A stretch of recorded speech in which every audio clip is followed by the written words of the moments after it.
In today's video, I'll teach you how to sign up Miro account. First of all, what you have to do is launch open any browser of your choice. You can see over here I've opened Google Chrome. Click on the search bar and type in miro.com, press enter. Now after you do that, you'll be led to the official website of Miro. Initially, you'll be led to this kind of interface. Right over here, you'll be able to find the option for sign up free. Simply click on it.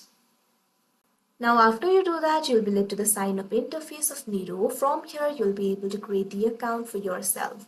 You can either use the email or you can also sign up with Google, Office 365 or Slack. Simply click on the option of your choice. Here I'm just going to enter my email.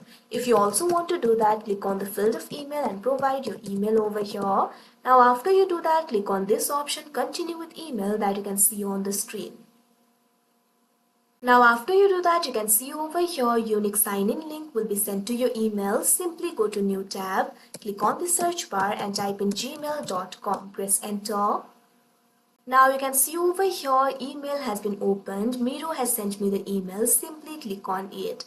Now after you do that, you'll be led to this kind of interface. In this email, you'll be able to find the button for login to my Miro account. Simply click on it. Now you'll be redirected to the new tab. Now you can see over here your Miro account has been created. So that is how you sign up Miro account. I hope you found this video helpful. Thank you for watching.